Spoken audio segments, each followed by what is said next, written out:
Est-ce que Jésus, en plaçant ce petit enfant comme modèle à suivre, ne pensait-il pas au tout petit enfant qu'il a été lui-même? Et ce petit enfant, Jésus, c'est celui-là même que le Père place au cœur du monde, au cœur du cosmos, au cœur de l'humanité, devant toutes les générations. Un petit enfant. Et quand il dit « celui qui m'accueille comme un petit enfant », ce n'est pas moi qui l'accueille, c'est celui qui m'a envoyé, c'est mon Père qu'il accueille. Et déjà dans la crèche de Bethléem, il pourra nous dire « celui qui me voit, il voit le Père ». Et c'est bouleversant que Dieu ait voulu révéler qui il est, pas autrement qu'en nous présentant un petit enfant, pour nous révéler l'éternelle enfance de Dieu, que Dieu est éternellement, pas seulement jeune, comme on le dit souvent, l'éternelle jeunesse de Dieu, mais l'éternelle enfance divine. Et ça a été la révélation foudroyante de ce jeune drogué, complètement perdu, sans aucun repère, qui errait dans la vie, tellement malheureux, et qui, pour les vêpres de Noël, arrivent à Notre-Dame de Paris, la cathédrale de Paris, et il entend chanter le Magnificat. Et en entendant chanter le Magnificat, il est complètement bouleversé. Et je lui laisse le micro à ce jeune homme.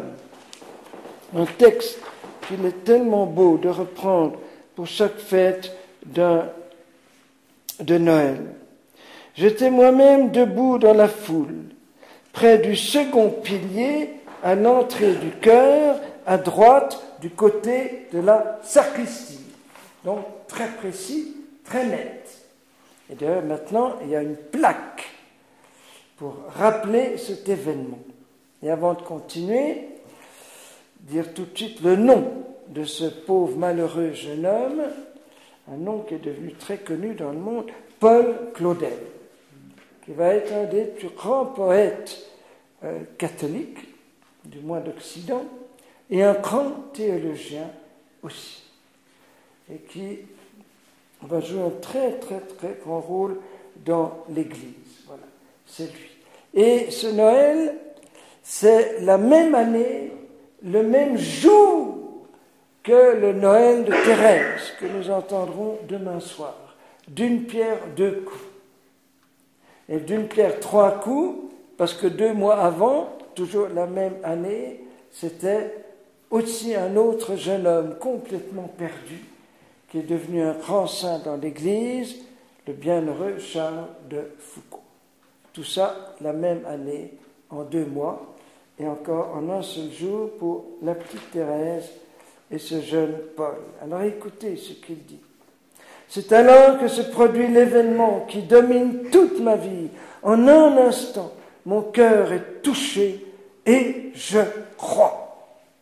Je crois d'une telle force d'adhésion, d'un tel soulèvement de tout mon être, d'une conviction si puissante, d'une telle certitude, ne laissant place à aucune espèce de doute, que depuis tous les livres, tous les raisonnements, tous les hasards d'une vie agitée, il va être globe-trotteur à un moment, n'ont pu ébranler ma foi, ni même la toucher.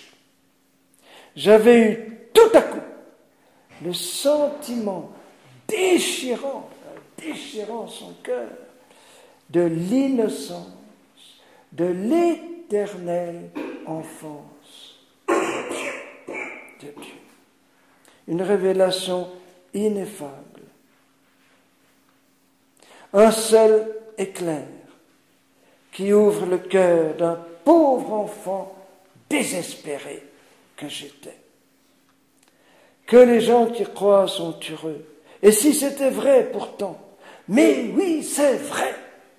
Dieu existe, il est là, c'est quelqu'un, c'est un être aussi personnel que moi. Il m'aime, il m'appelle, et il éclate en sanglots, se met à pleurer, pleurer, pleurer, pendant que la chorale chante L'Adeste Fideles, ce grand chant que nous allons prendre dès demain soir. Voilà. Et continue en disant un être nouveau et formidable, avec des terribles exigences pour le jeune homme et pour l'artiste que j'étais, s'était révélé. Voilà. Et il va terminer en disant oui, Jésus est le Fils de Dieu. Et ces quelques heures m'ont suffi pour me montrer que l'enfer, c'est partout où n'est pas Jésus. Et que m'importait le reste du monde auprès de cet être nouveau et prodigieux qui venait de m'être révélé. Et un jour, il va prier en disant « Et voici, tout à coup, vous êtes quelqu'un. » Voilà. Nous demandons que dans cette fête de Noël toute proche, il y ait des milliers de jeunes, désespérés comme ce Paul, qui soient touchés par la grâce de Noël, qui reçoivent cette même révélation et deviennent à leur tour et des témoins de cette éternelle enfance de Dieu. Voilà. Et pour lui, toutes les caricatures, tous les masques qu'il avait de Dieu, Dieu tyran et un petit enfant, Dieu indifférent, un petit enfant, Dieu transcendant, un petit enfant. Voilà. Quand cette nuit de Noël, des milliers de masques, de fausses idées de Dieu éclatent, se brisent devant un tout petit enfant. Parce qu'un enfant ne fait pas peur. Un enfant ne peut pas être un terroriste. Et même un criminel, moins qu'il soit complètement perverti, il craque devant l'innocence d'un tout petit. Et c'est comme cela que Dieu a voulu nous dire qui il est. Qui il est. C'est comme ça qu'il est passé du livre au visage. Voir le visage de Dieu. Passer de la première alliance où on entend à Noël où l'on voit Dieu. La face de Dieu. La face de Dieu. Mais ce qu'il y a de plus extraordinaire, c'est que cette révélation, elle me touche intimement parce qu'elle me révèle que Jésus, le Fils, est éternellement engendré par son Père, qu'il est éternellement enfant. Et l'Église, en voyant Marie dire « Mon tout petit, aujourd'hui je t'engendre, en cette nuit je t'engendre », l'Église pense tout de suite à l'éternelle génération du Père. Aujourd'hui, c'est aujourd'hui éternel, c'est toujours aujourd'hui, je t'engendre. Voyez. Et c'est tous ces textes qui reviennent à la mémoire de l'Église, comme la rosée qui naît de l'aurore. Tu es prince, de mon sein, avant l'aurore, je t'ai engendré dans les saintes splendeurs, du sein du Père, révélé par le sein de Marie. Voyez, dans le sein de Marie. Et ça me touche parce que, ô admirable échange, il veut me donner son enfance à lui. Il prend mon enfance humaine, charnelle, pour me donner son enfance éternelle. Il me donne je lui donne une enfance qui ne dure pas très longtemps, qui dure quelques mois, quelques années, et en échange, il me donne sa propre enfance divine, toute nouvelle, éternelle. Et Noël, c'est la fête où justement je reçois du petit enfant Jésus mon enfance éternelle. C'est ça. Voilà. Et Bernard, mon cher Bernard, il ne cesse de s'émerveiller quand il va dire, c'est cette parole incroyable, ô homme, je te donnerai ma conception, mon enfance, mon adolescence, ma jeunesse. Je te donnerai ma vie. Je te donnerai même ma mort, ma résurrection, mon ascension. Je te donnerai ensuite mon Saint-Esprit, afin que ma conception purifie la tienne et que mon enfance transfigure la tienne. Voilà. Je n'avais pas dit ça hier en parlant de l'admirable échange, voyez. Et en recevant Jésus petit enfant, je reçois tout ce qu'il est, c'est-à-dire toute sa divinité. Je lui donne toute mon humanité, il me donne sa divinité. Comme les pères le disent, il reçoit ma chair et il me donne son Esprit Saint. Et en lui, il me donne tout. Vous voyez, voilà.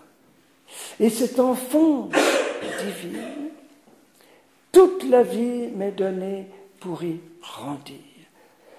J'ai reçu, tu as reçu le pouvoir, le seul pouvoir qu'il faut revendiquer, le pouvoir de devenir enfant de Dieu. Et de Noël en Noël, nous grandissons dans notre enfance divine jusqu'à notre Noël éternel, notre naissance au ciel.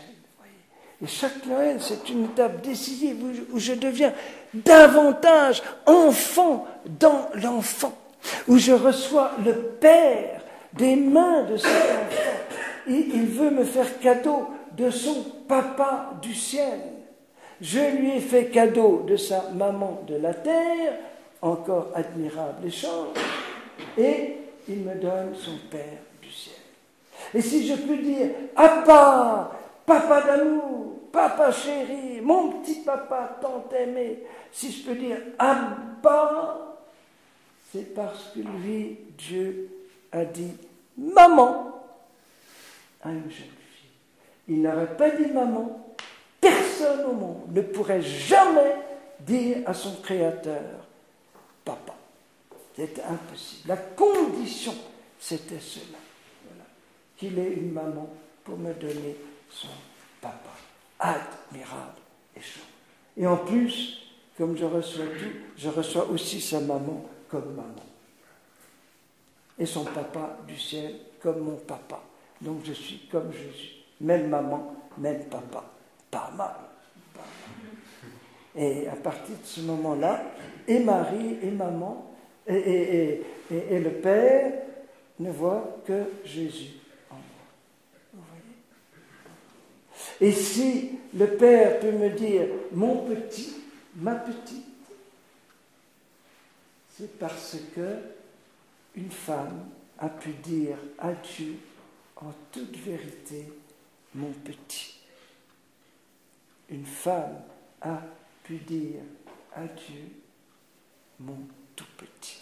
Et à cause de ça, Dieu dit sur moi et sur toi et sur toi, mon petit, ma petite. Ça va jusque-là. L'échange dont je vous parlais hier, c'est bouleversant, bouleversant. Et encore dire ceci, je sais qu'il ne faut pas être trop long, là, parce qu'on a du retard, mais tout de même, on ne peut pas brader les trop belles choses. Vous voyez oui, eh bien, on va... Ah oui, c'est ça, voilà. On va dire, pour terminer, que pendant ces toutes dernières heures où Marie porte en elle son enfant, où elle est probablement déjà arrivée à Bethléem, où il cherche désespérément un lieu pour mettre au monde, et il n'en trouve pas. Nous prions pendant toutes ces dernières heures pour qu'un maximum de portes s'ouvrent où Marie va pouvoir venir engendrer, confier à une personne, à une famille, son petit enfant Dieu. Qu'un minimum de portes se ferment, qu'un maximum s'ouvre. Nous pensons à toutes ces petites mamans qui portent leurs petits, tous ceux qui vont naître la nuit de Noël. Et me revient cet extraordinaire mot de Jean-Paul II pour les mamans. Cet héroïsme quotidien des mamans, si courageuses, se consacrant sans réserve à l'enfant qu'elles portent et qui souffrent en donnant le jour à leurs enfants et ensuite sont prêtes à supporter toutes les fatigues, à affronter tous les sacrifices pour leur transmettre la vie. Nous vous remercions, maman héroïque, pour votre amour invincible. Nous vous remercions pour la confiance intrépide placée dans le Seigneur. Nous vous remercions pour votre sacrifice pour transmettre la vie. Jésus a le pouvoir de vous rendre en plénitude ce que vous donnez à Jésus en vous donnant à votre petit enfant. Voilà. Et comme j'ai dit l'autre jour, c'est le petit en elle qui la pousse vers Bethléem, qui l'entraîne. C'est son GPS intérieur, un GPS incorporé du mot corps, incorporé dans son organisme. Elle porte Dieu qui la guide. Et nous aussi, c'est notre GPS guidé par le Seigneur, intérieur, incorporé en nous. Jésus vivant en nous, qui nous entraîne vers notre Noël éternel, où alors nous serons en plénitude de tous petits enfants. Nous serons enfin devenus ce que nous sommes depuis notre baptême. Et nous prions aussi pour que les personnes âgées, qui sont toutes proches de leur entrée dans le royaume, reçoivent dès ici-bas ce cœur de petit enfant dont Jésus vient de faire la condition sine qua non pour entrer dans le royaume. C'est peut-être la parole la plus tranchante de Jésus. Voilà. Celui qui ne devient pas comme un petit enfant, il n'entrera pas dans le royaume. Il ne dit pas ce sera difficile, mais enfin, éventuellement, il pourra y arriver. Il n'entrera pas tout comme ça. Et c'est pour ça qu'il a inventé le purgatoire, au cas où nous n'avons pas encore notre cœur d'enfant, pour que nous devenions vraiment des petits-enfants au purgatoire. C'est le lieu où nous devenons tout petits-enfants, puisqu'on ne pourra plus rien faire de nous-mêmes.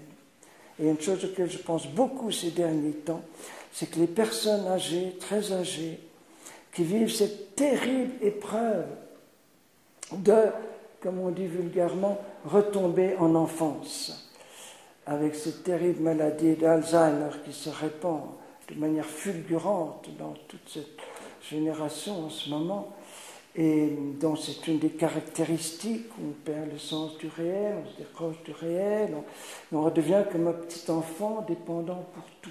Eh bien, nous supplions ces jours de Noël que cette épreuve de retomber en enfance leur obtienne la grâce de l'esprit d'enfance. Et du coup, elles n'ont pas besoin de purgatoire, elles deviennent déjà vraiment des petits-enfants, des cœurs d'enfants, et elles entreront en direct au royaume. Amen. Le royaume dont le roi est un enfant. Amen. Amen.